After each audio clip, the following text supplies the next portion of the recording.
Is that all right? Okay. She was my younger sister. Okay. We didn't share too many experiences together because of the age difference.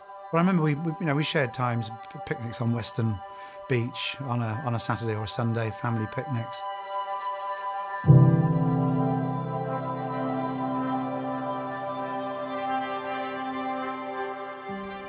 I look at the monitor there. Who's that old git with white hair? I still can't get used to it. I'm Nick Ross, a broadcaster, at least I was a broadcaster for 40 years. Don't do much of it now. Jill was my cousin. She was, I'm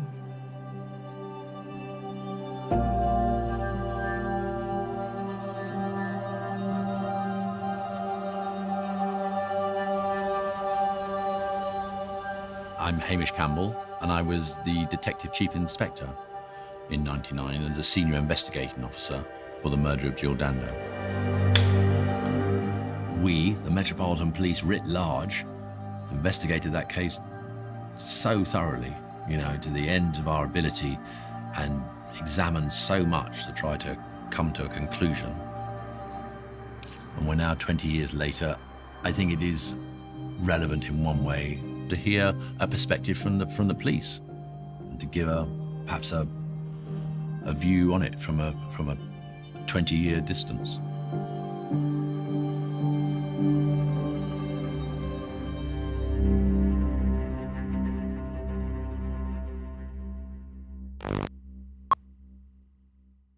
Good morning from Jill and me. You're watching the BBC's Breakfast News. More of that in a moment, but here's Jill with something else. Struggling away, hello.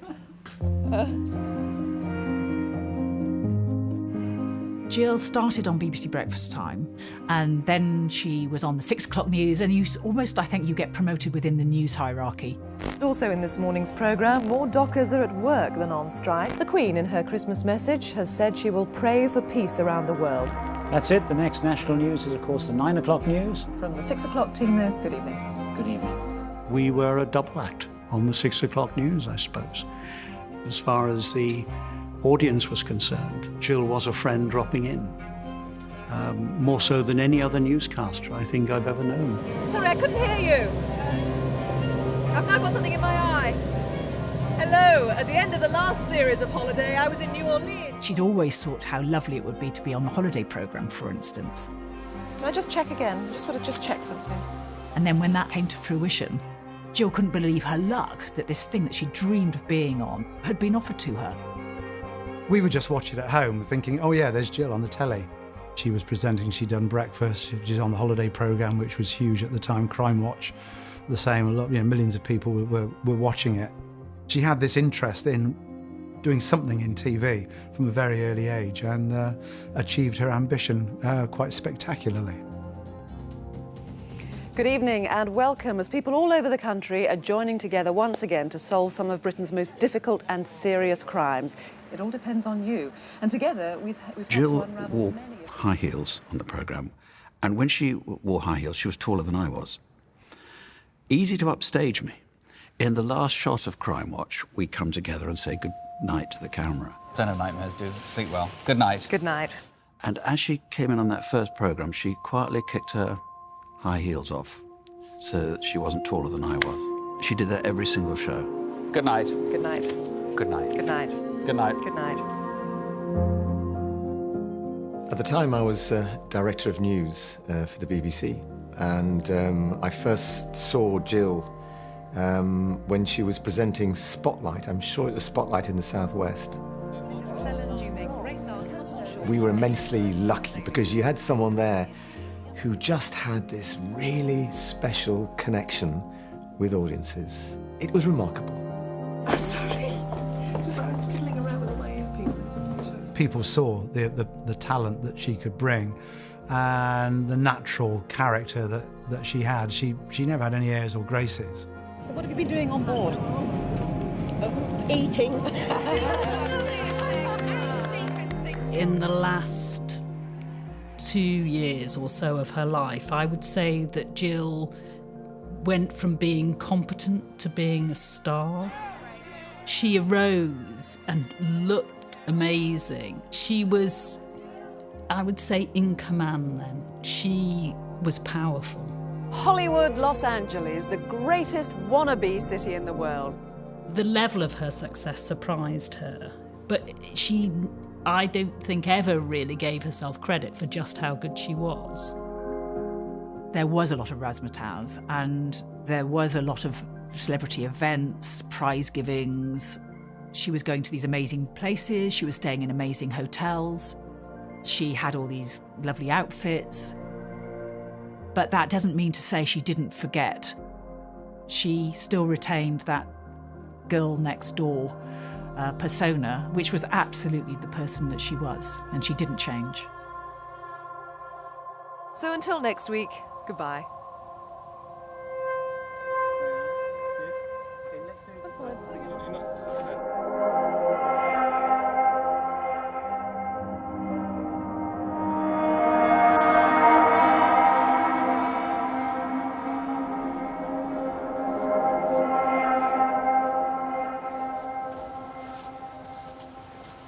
On that day, I walked up my road, took my usual route, up Gowan Avenue. Whoever it was picked a very quiet time in order to be able to do what they did. Well, I crossed over the road.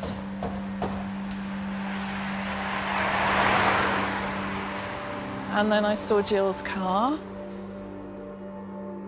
I looked at her front door, and then I saw.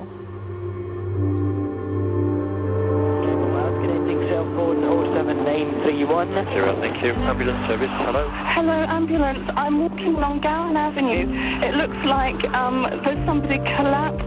Confidentially, it looks like it's Jill Dando, and she's collapsed in her door. There's a lot of blood. Can you just approach and check that the lady's breathing for me? She doesn't look as if she's breathing. She's got blood coming from her nose. Her arms are blue. I just need to find out if she's breathing. Is the lady's chest going up and down? Oh my God, no, I don't think she's alive. Right, okay. I'm sorry, Don't worry, I'm going to get some help there as fast as I can. When I arrived, Miss Dando's body wasn't there. That had already been taken by the ambulance service. I still thought it was a stabbing, and it was quickly established. I understood it, whoever it was had been shot.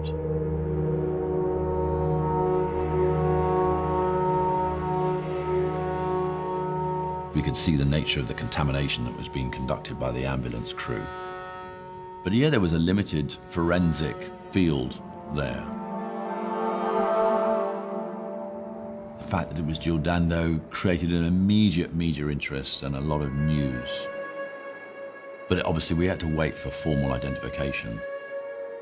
And there was a police officer at the hospital, and then he confirmed to me that it was her. Between 11:45 and 12 o'clock, the body of a woman was found outside number 29 Gowan Avenue. That woman has been taken to Charing Cross Hospital, and that woman has been declared dead shortly after 1 o'clock. That woman has been identified as Jill Dando, the television presenter. Jill was 37, yeah.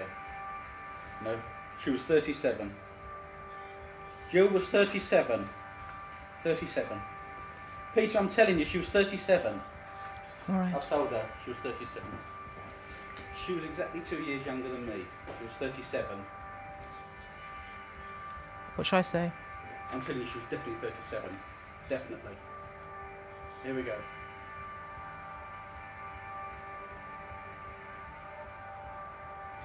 Within the past few minutes, police have confirmed that the BBC television presenter Jill Dando has been stabbed to death outside her West London home. She died in the ambulance on her way to hospital. There are no more details at the moment. The next scheduled bulletin is at 2:40. It mattered so much to us to deliver the news accurately about one of our own. It was so dreadful and is so dreadful to have a personal friend murdered on her doorstep. It just makes my blood run cold even now. It's just awful. Jill Dando arrived here by ambulance at 12:30 p.m. Despite all efforts by ambulance paramedics and hospital medical staff, She was certified dead at 1:03 p.m. Her injuries were so bad that police were unable to tell immediately if she'd been shot or stabbed. My two sisters came and knocked on the door, and they said, there's been a terrible accident, and Jill's been stabbed, which is what the news was saying at that time. Then I think I said, is it serious? Where is she? How serious is it? And that's when they said she's dead. So obviously that was, you know,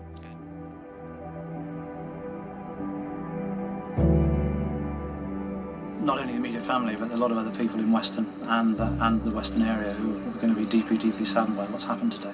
As far as my dad's concerned, I mean, she was a devoted daughter and, for me, a sort of loving sister. That shock, the shocking news. I mean, when it's a close relative like that and you're told that that person has died in those sort of circumstances, and then suddenly they're no longer there, you had to front up and pay tribute to Jill, which is the least she deserved in that moment. I can't believe we're talking in the past tense about her. She was somebody who had such joie de vivre, such, you know, passion about life. She was everything one could want in a colleague and a friend. I got a call from a friend of mine, newspaper editor, who said he was sitting down. Told me the news.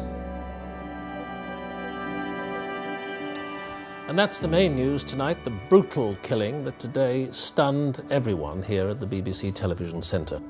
A senseless murder that leaves this newsroom in which she worked a darker place and makes a lot poorer the medium which she graced. Good night.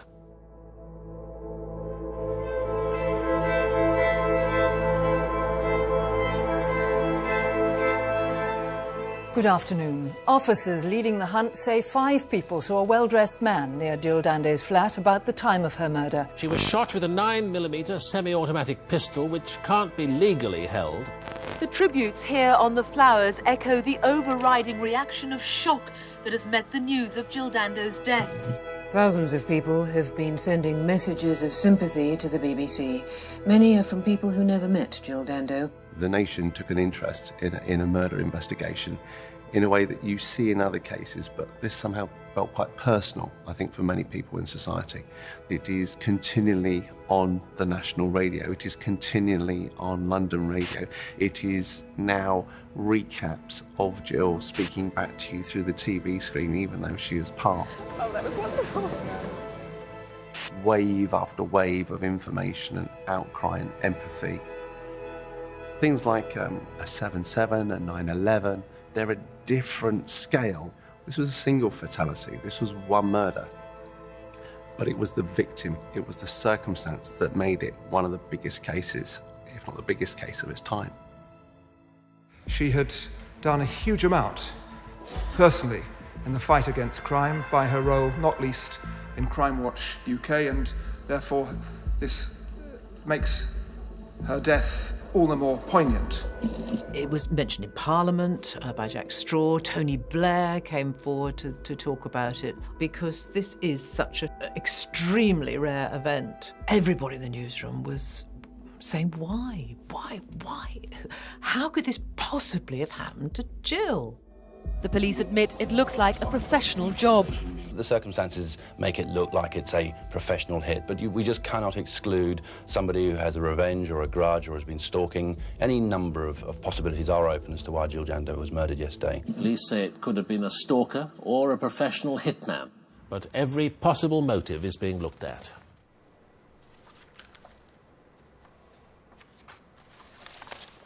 These are the decision logs that I wrote in the inquiry. Much of these logs have not been seen by anybody. They've been seen by the police, been seen by the courts and the defence, but they remain invisible.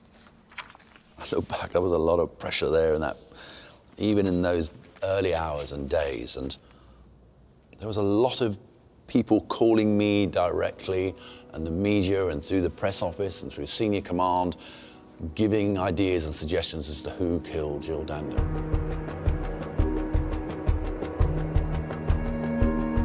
Here we have no clear motive at all as to why kill Jill Dando.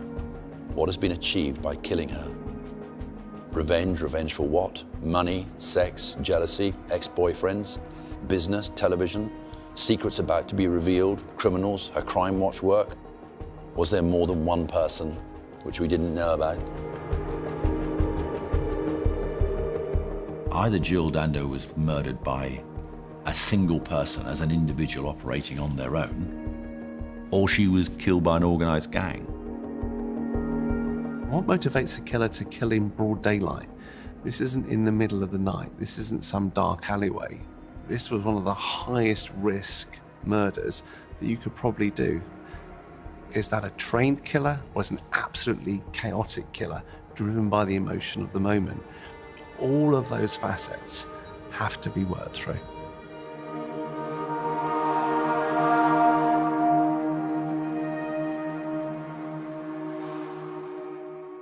Do you ever get worried about some of the things you see on Crime Watch?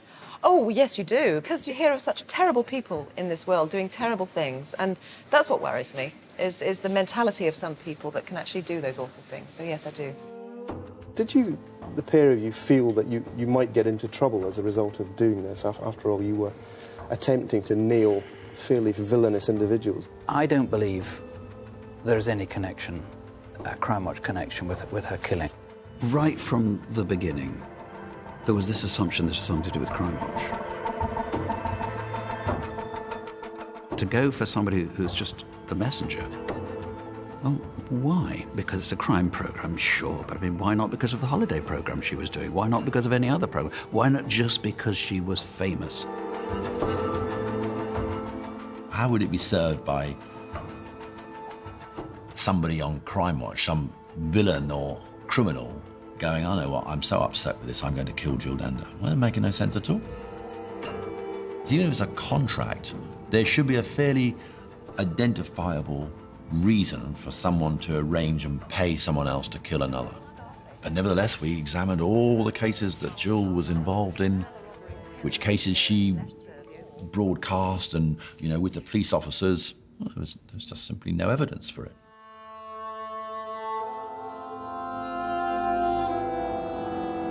And then the rumours started circulating that maybe she had been not just killed, not just murdered, but actually assassinated. Police confirm a death threat against the head of BBC News is being investigated by detectives leading the hunt for Jill Dando's killer. Tony Hall was one of the first to express his shock at the murder of Jill Dando on Monday. Well, we're all absolutely devastated by...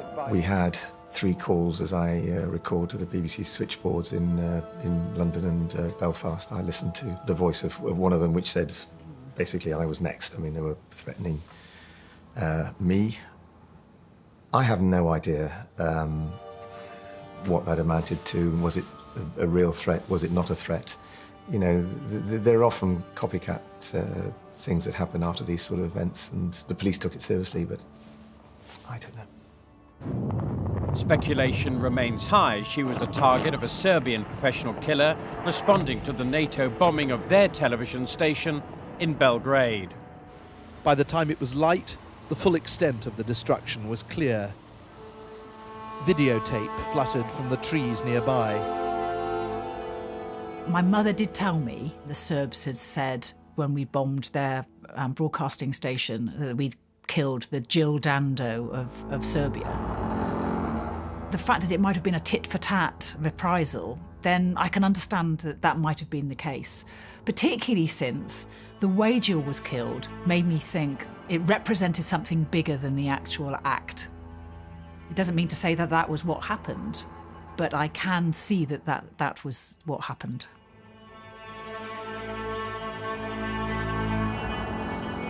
Out of all the logbooks, this is the decisions which related to sensitive issues.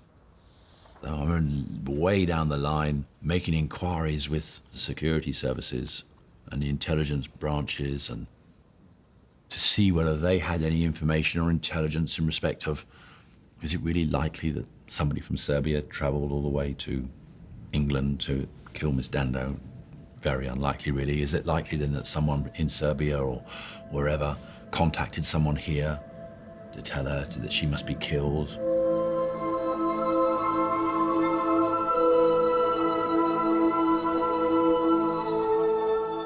if there was some information, I'm sure we would have been told. Well, I know we would have been told, but there wasn't any.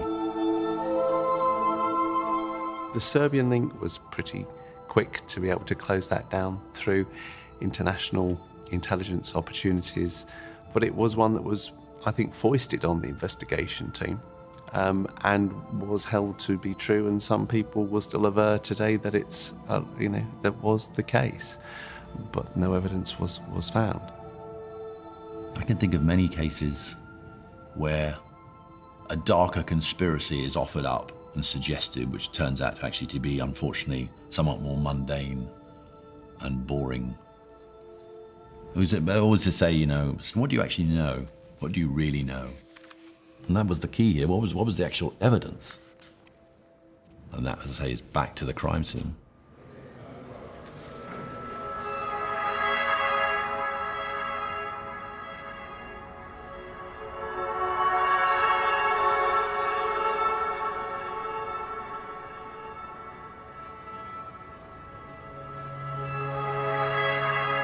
This is the casing which was found at the crime scene. One of the features of this casing were these little indentations. There were 6 of them going round the circumference. So there was something odd about it. Someone had obviously done it by hand. It was one of the features which didn't reveal professionalism. The brass cartridge case has a series of tiny indentations around the top edge. This picture, shot by the forensic team, shows those dents in a straight line, an indication that the bullet may have been tampered with or explosive powder removed to deaden the sound of the shot.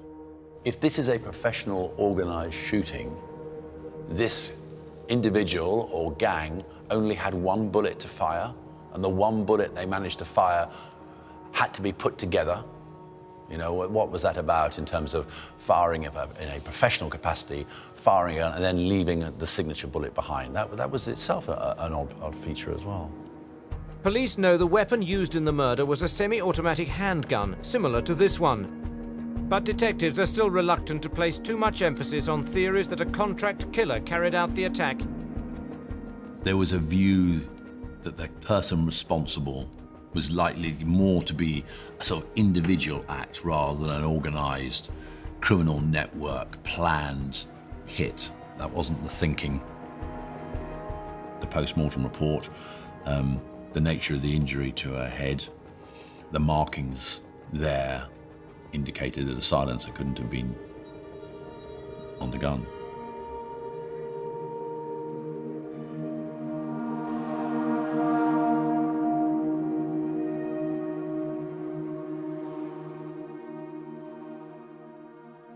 They always say that most people who are killed by someone they know.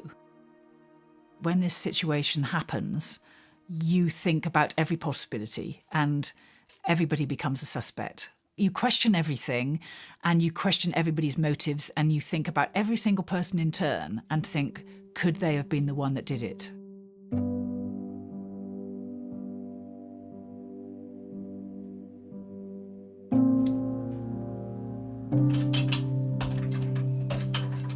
So this is all Jill's special memories. It's a record of her career. This was put together by a friend of hers. So you can see that the cuttings are cuttings that have been made by someone else, and then this was given to Jill. And that's just typical of the sort of thing that Jill would get. I can't bear to get rid of it because everything in here was so important to her. But also, I think it's her legacy, and I think for my daughter's sake, I want us to have this. And we don't know what we'll do with it, but someday we might. And in my old age, which I thought I'd spend with Jill, it would be nice to go through the stuff. Sorry.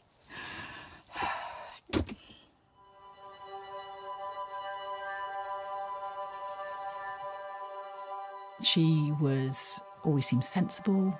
She was always nicely dressed, always interested in everybody else, always very kind to people. And you never saw a horrible side to her at all. And she wasn't too good to be true. This is really who Jill was. She didn't have any enemies. It's so ridiculous. Why would they target Jill? What possible reason could anybody have for doing that? Except, of course, the fact that she was in the public eye. The public do love you because some people in your position could suffer from being overexposed, and it's not a problem with you. We could take even more of you. Well, I don't know about that. No, there is a danger. There is a danger. I mean, yeah, there's Crime Watch, the holiday programme, and the 6 o'clock news. And I realised when I took on Crime Watch as the extra job, I thought, well, people are going to get tired, and maybe they are. But I enjoy it, and I think there's enough diversity in the programmes for people not to think, oh gosh, you know, it's her again. It's sort of, I'm a bit of a chameleon. Maybe I can sort of adapt to the various roles, hopefully. But I love it. Love it. Did she talk to you about her previous stalkers? Not that I can remember in particular detail, but I do know every now and again there were people who she found... she wanted to be nice to everybody, and sometimes she found it difficult to be nice to everybody when they were making her life difficult. I can't think of any particular examples, but I know that they were there.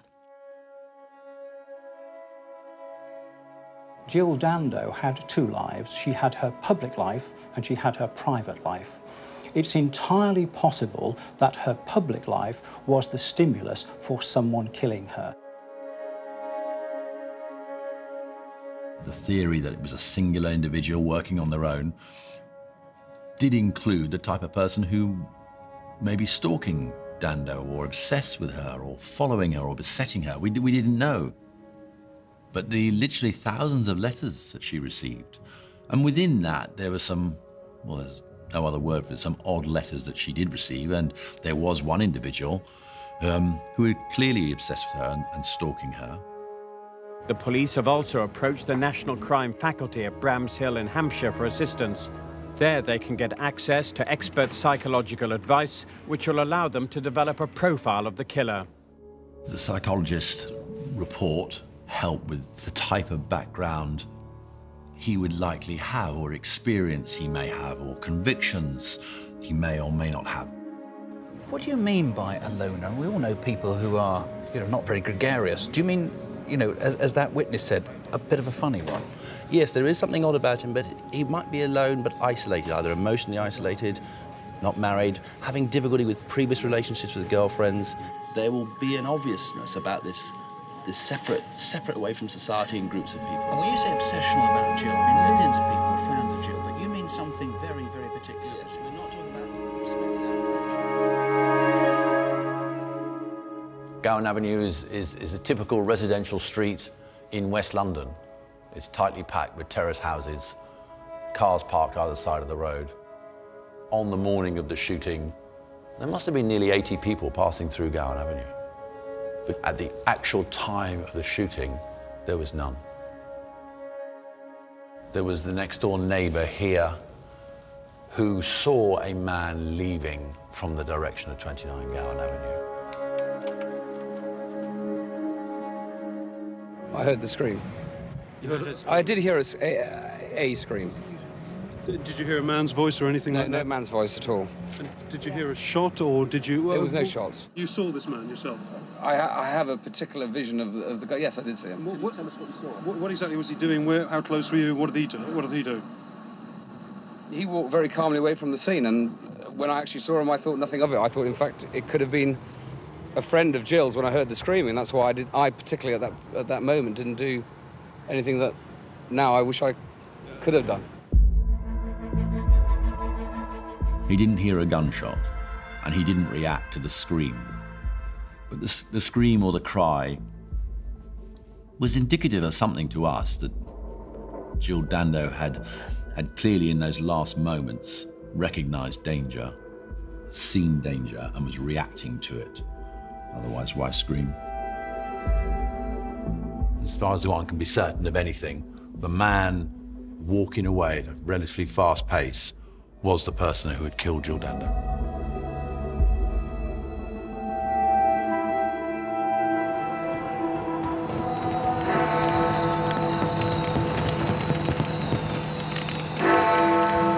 This is BBC One. A Happy New Year.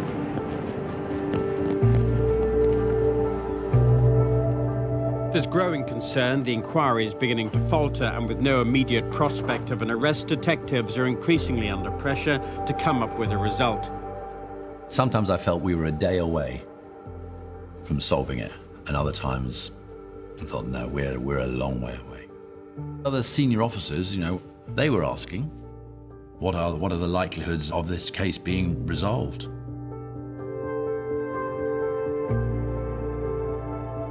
How much had been pumped into the inquiry by that point? Well, it's a considerable sum of money, really. We have something like 700 sort of witness statements that have been made, and something like 7,000 sort of faxes and telephone calls that have been received. Information that all has to be gone through very carefully. We had over 2,000 people named as potential suspects or responsible. Some actions to trace and eliminate one person might take a day. One action might take 2 weeks. But there's thousands of them. That's the issue of managing stranger homicides. You're looking at it and thinking, how do you know which one is right then?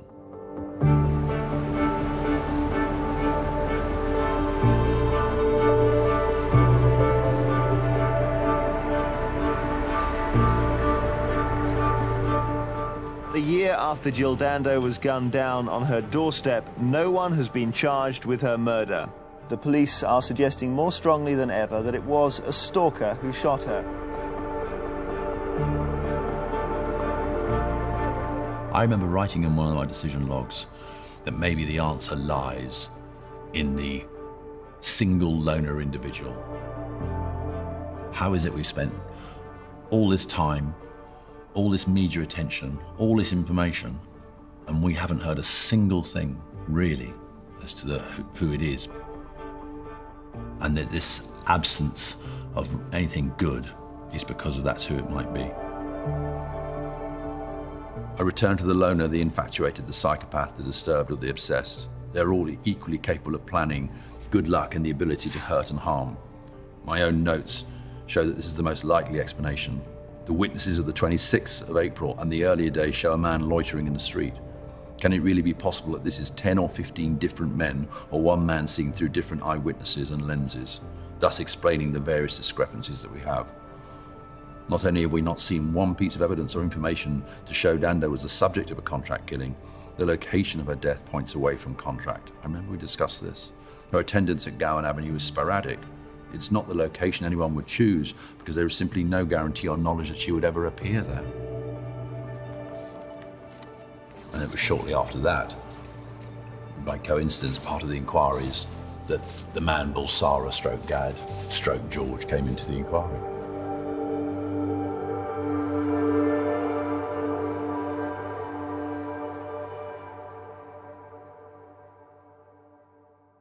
Unbeknown to the police, the person that they came to believe was the prime suspect, Barry George, had been sitting in their inquiry all along, lying in this massive information that had flooded into the inquiry in the early days. They had these actions that had been generated that they'd never acted on. One of them was to trace, interview and eliminate somebody called Barry Bulsara, I think was the first name that came into the inquiry, whose name had been given to them by this little organisation to support people with disabilities. It was called HAFAD. Not that far from where Jill Dando lived. He left HAFAD and went to try and get a lift, a free lift from a taxi, and he'd been at this taxi company. The taxi company ran completely independently. So we had this guy, again agitated, hanging around soon after the murder and trying to get out of the area, but he didn't have any money. The following day, they rang again and said the same person had come back and tried to plant false alibis. There was a weakness in the system that they were using now, which has been resolved, that it wasn't an effective method of cross-referencing information. But even that, because they didn't have, there wasn't a single name. It wasn't, you know, Barry George, Barry George, Barry George. It was Balsara, this strange man living in the road. There was different names coming in.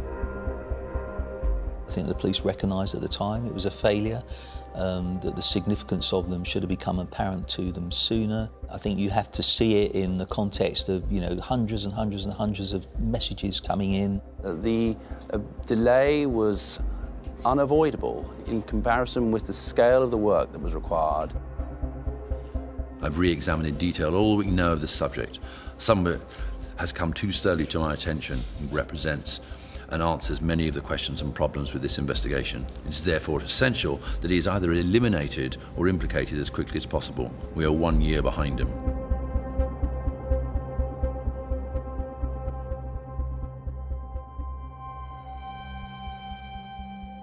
I think as soon as they interviewed him, then I think he began to loom larger in their considerations. He'd been to jail for attempted rape. He had been convicted of posing as a police officer. He tried to join the police and he'd been rejected, and he cut up the rejection letter and tried to create a kind of warrant card out of it. That doesn't make him a killer, but it's certainly quite odd. So we had his background. He lived locally. He was, you know, what I would call within the scene almost.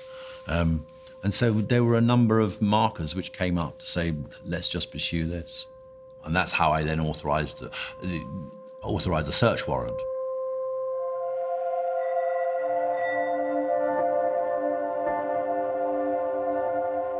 From the search of George's house, more information came to light and material which caused us to be, and me certainly, extremely concerned about who it was who'd come into our inquiry.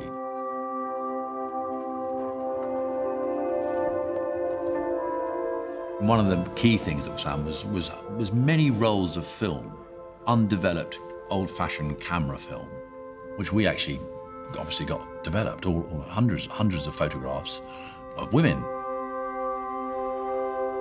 Certainly one, maybe two, were in Gowan Avenue. George had notes there of car numbers of people in the street, local streets near where he lived, the names and addresses, or certainly the addresses and little maps of other women in the local area. So those were some of the features, in addition to a collection of old cuttings on Jill Dando. He had the Ariel magazine, which was a BBC News magazine.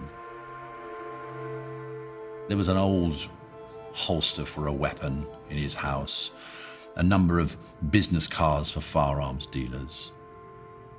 In amongst the undeveloped footage film was a photograph of him, clearly taken by somebody else, holding a semi-automatic starting gun.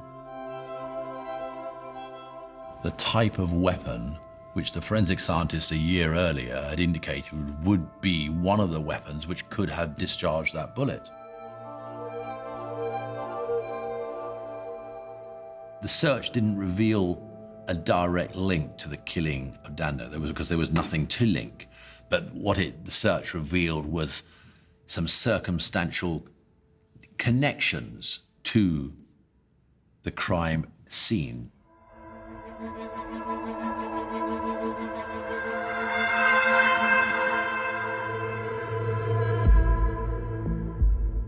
One of the witnesses, a number of them, talked about a man with a three-quarter length coat or a dark coat, and another witness had seen it, and then here was a dark three-quarter length coat. And so at that time it was photographed, and then it was going to be examined for any subsequent forensic trace. When that was subsequently examined, after it had been photographed, there was a single particle of gunshot residue in the inside jacket pocket of the coat.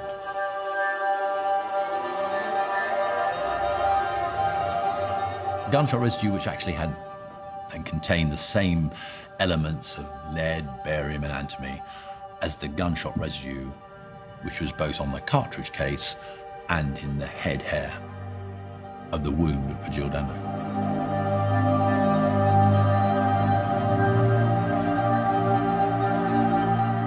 There's no doubt in my investigative mind, it's discovery and reporting added to the situation and the position. I mean, it could have been a firearms particle of a different constituent, because the firearm residue is of different types, types 1 to 5, really. So it was a type 2 constituent match of the chemical elements. Well, he could just as easily have said, well, actually, it's type 1 or type 4. That would have been a floundering point as well. But out of all the 5 types, it was this one. So it is one piece. But nevertheless, I'm not going to hide behind the point. I thought it had some relevance to the case. Police hunting Jill Dando's killer have arrested a man on suspicion of murder. 1 year after the shooting, detectives say it's a highly significant development. Well, the police told us this morning that somebody had been arrested on suspicion of Jill's murder. And while we were very interested in that development, like everybody else, we just have to wait and see what progress is now forthcoming. Yeah, my dad and I thought, well, it might have been a breakthrough. There was evidence, they had evidence, but that it wasn't the end of the story. Well, we know he can be held for 24 hours. After that time, there has to be an extension of a further 12 hours. The decision made to arrest George was mine, with other senior officers directly involved in that decision-making. The suspect was brought to the central London police station where he was questioned about the murder of the TV presenter. Did you kill Jill Dando, Mr. George? No, sir. What's your interest in Jill Dando? I don't have an interest in Jill Dando, sir. Funny that when Mr. George was seen and he made his statement, he was very clear where he was and what he had done. When he was arrested, he then changed the account of where he was and moved his timing and what he did quite differently. Did you ever buy a G145 8mm blank firing government automatic? No, sir. Have you ever possessed one of those? No, sir. Have you ever handled one of those? No, sir. Have you ever fired one of those? No, sir. Barry George said he never had firearms, owned firearms, used firearms, or discharged firearms. So we were then left with this single piece of invisible gunshot residue in his pocket.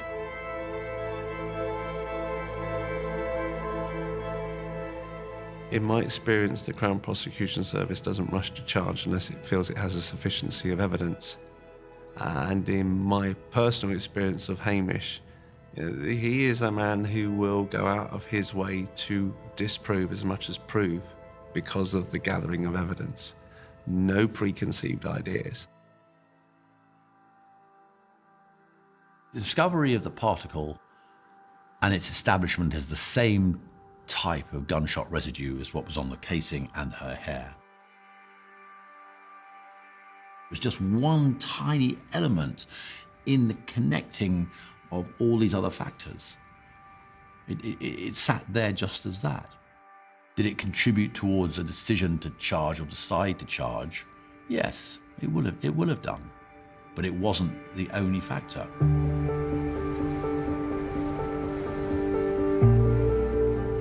Good evening. A man has been charged with the murder of the BBC television presenter Jill Dando. This evening, the detective leading the inquiry left Hammersmith Police Station after charging Barry Bulsara with murder under his original name, Barry Michael George. I must admit I wasn't convinced that he was the person who had done it. It just didn't seem completely feasible to me.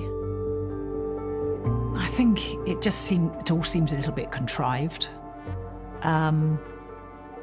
And convenient. There was very much a feeling among some, sections of the media that Barry George had been kind of picked on, alighted upon as, the local weirdo, if you like, who the police could drape the case around.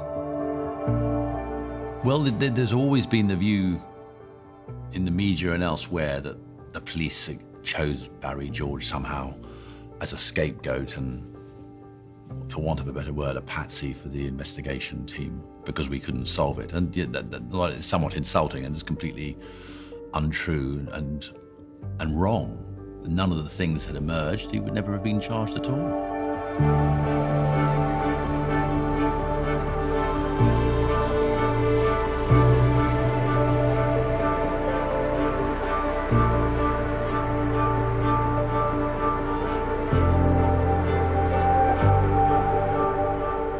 was at 1 minute to 11 o'clock that the Senior Treasury Counsel, Orlando Pownall for the Crown, began to outline the prosecution case.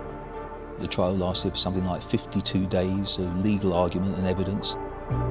That there are compelling categories of circumstantial and forensic and scientific evidence which, when taken together, prove that the defendant was the man in Gowan Avenue who was responsible for killing Jill Dando. For him to have done it, all the stars would have had to be aligned. People didn't notice that he was walking around with a gun. He would have had to be there at the right time. How did he know how to do it? There were all these questions where you thought that someone like Barry George wouldn't have been capable of doing it. The evidence has been heard. Now it is being weighed. In the Old Bailey's No. 1 court, counsel for the prosecution and the defence are presenting their final arguments on the guilt or innocence of Barry Michael George. The jury, I think after being out for something approaching 5 days, one could see on their faces when they came back into court, there must have been a very difficult decision. Some of them were crying, there was a lot of distress, there was a huge amount of tension in the courtroom. So no one really could predict which way the verdict might go.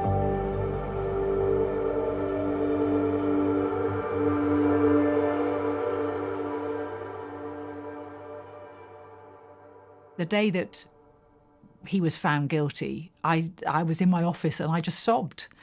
And I can't tell you why I sobbed. It wasn't relief. It wasn't celebration. I have absolutely no idea what it was, but I think it was just the fact that it marked a point in time through, and it was maybe even relief from everything that we'd gone through over the previous couple of years. I was surprised when Barry George was convicted. My personal view was that there was evidence on which one could see a conviction, but for me, if I'd been on that jury, I didn't think that the evidence was sufficient to justify a conviction.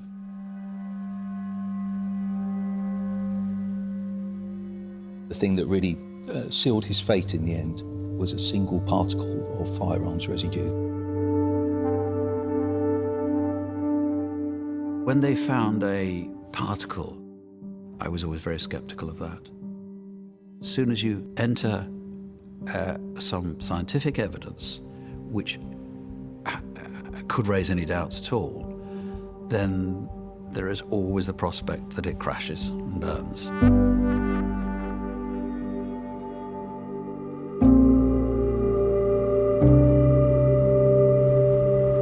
Barry George was driven back to prison. His appeal failed, his conviction upheld. They have taken evidence and they've used it, and there is no evidence to convict Barry. This is just appalling. If people were to read the information and understand the full facts, I think, like the jury, they would equally be assured that Barry George murdered Miss Dando.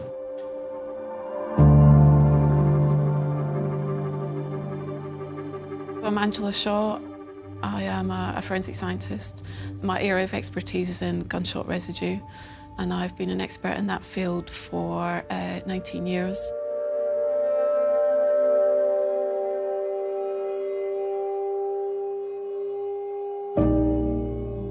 The Criminal Case Review Commission will review any cases where the legal party puts forward any grounds that they think could mean that the conviction was unsafe. So it was mid-2006. The Criminal Case Review Commission basically felt that there had been a change in policy by the Forensic Science Service, which I was involved in writing, that would change the significance of the weight that was placed on a single particle. We ultimately felt that it wasn't a change, but they felt that that had been a significant change. And the Barry George case was a minor influence in writing that document, mainly because there was a disproportionate amount of attention the media placed on the finding of a single particle. In the case of the particle found in the pocket of Barry George, we would now categorise that as a type 2 gunshot residue particle. Similar particles were found on spent casing, found on the doorstep, and also on Jill Dando's hair. What you could say was that they were indistinguishable from each other, and therefore the spent casing could have been a source of the particle in Barry George's coat pocket. But there was a key question that hadn't been asked at the trial. That was, what was the significance of a single particle in a coat pocket a year after a shooting? If you're travelling around on the London Underground or on a bus, obviously there's a lot of hobby shooters. You have armed police officers who will travel around using public transport. It is rare, but we do estimate that you might pick up a particle. 1 in 100 people might pick up a particle unknowingly, which is why we don't put any evidential weight on a single particle. A single particle a year later in a coat pocket could not link Barry George to the shooting. My view was, well, okay, there are numerous ways a single particle or any number of particles could have got into his pocket, and they're all but one of them must be legitimate and, you know, fair. Inadvertent contamination, he's been to somewhere or bumped into somebody who has gunshot residue, and so they're all perfectly possible. One other option, of course, was a more draconian one or dramatic one, was that in fact he got it from firing a gun, but you can't say that. It has no value on its own. It doesn't say that he was or he wasn't the person involved in the shooting, so it's going to have to be disallowed. It doesn't prove involvement in the shooting.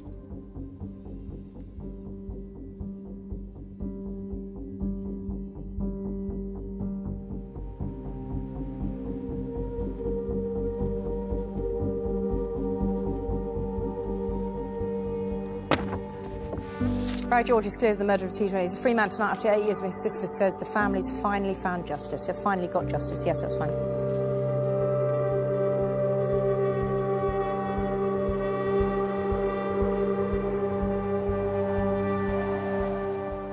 Barry George is a free man tonight, cleared of the murder of the TV presenter Jill Dando.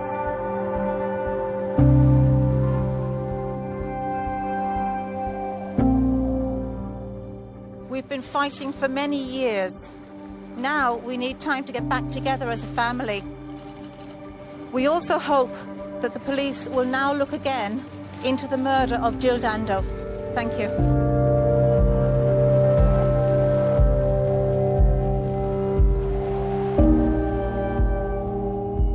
Throughout this trial, his defence had maintained that this is a man with serious psychological problems and a very low intellect. That made him incapable of carrying out this crime. Now, Scotland Yard say they stand by their methods. The first thing I want to say is that we're disappointed at today's verdict, but we're especially disappointed for Jill's family and friends. However, we accept and respect the decision of the court this afternoon. You move on, but you don't forget. It was hard work. It was a commitment and energy and drive by everybody to try to find a real resolution to the case. But you didn't for this one. In the end. We, as an investigation team, brought someone before the courts, and that is what we had to do. So we made the investigation, came to a conclusion, and submit the evidence. You know, the outcome is entirely out of our hands.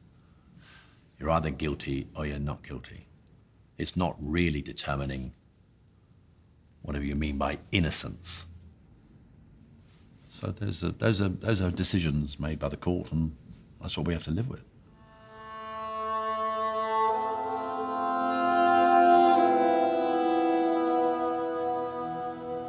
When Barry George was finally acquitted, on the evidence the jury heard, I think he was rightly acquitted. I'd have acquitted him.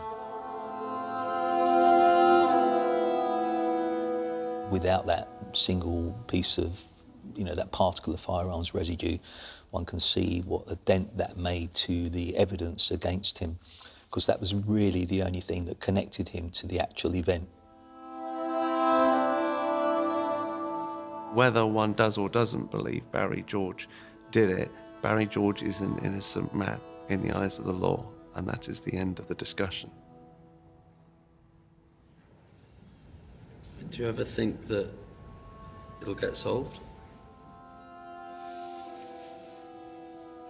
Do I think somebody will come back to court? Probably not. No. Do you think that someone new might come to court? No. No.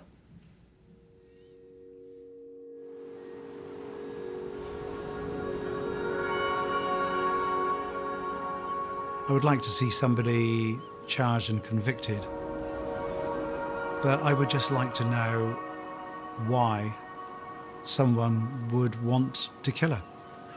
You know, I would like somebody, the person who did it, to be able to tell me, or to be able to tell a jury or a judge why it happened, and that would be fine.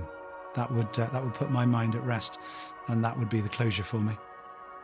Do you think that you ever will? I remain hopeful that will happen.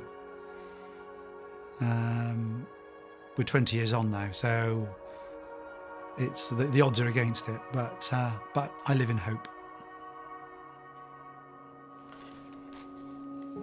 We, in the general sense, have been left unfulfilled by what could have been her ongoing potential. And I think that she was on a journey and she was only halfway up that mountain.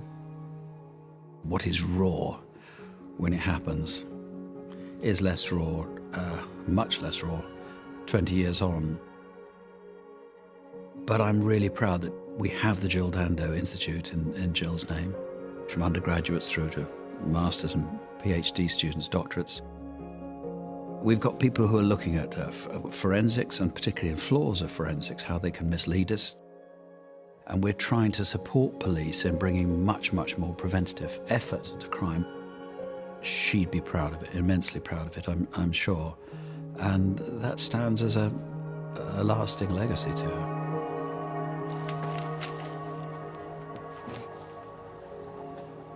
The moment that changed all of our lives was that moment when that happened and Jill was killed. You would like to hold somebody accountable, but it won't change things.